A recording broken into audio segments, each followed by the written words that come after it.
I'm Sharon Stainsby. I run a network at LVSC called Cascade, which is for information workers. And I think it's really important to take time out to have this kind of day. I certainly find that I get caught up in the day-to-day nitty-gritty running of my network, but I never take any time back to just plan or really work out what my key objectives are. I have lots of things flowing around in my head.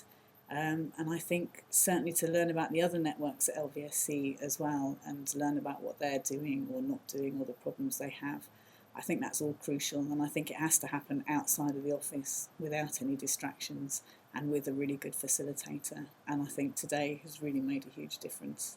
Well, I'm Gethin Williams, and I'm the Policy and Networks Manager at London Voluntary Service Council.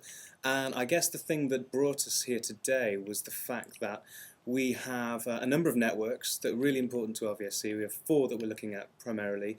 They're crucial to us because that's our constituency. That's how we kind of reach the whole variety of people that we try to work with and their organisations. But internally, they're organised across two different teams, one of which is mine and one of which is another manager's.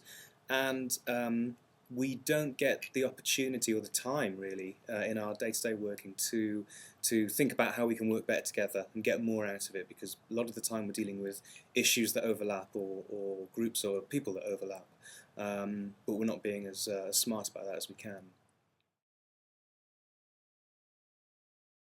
It's been immensely helpful. It's so much about planning. It's taking it right back to the purpose of the network.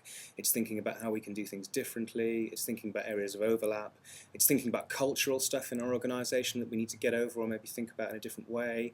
And I think it's really helped focus us on what we need to do for our customers. It's that customer approach that sometimes in the day-to-day stuff of running a network, when you're trying to meet funders' requirements, or you're concentrating on quite kind of placid outputs like how many meetings you organise or how many bulletins you send out. It's the actual end value for the customers that we need to concentrate on, and not just from an output or a monitoring point of view, but in a service design point of view. We need to bring that back into why we're here and what we're doing with these networks, as opposed to just thinking about it at the end when writing the monitoring report.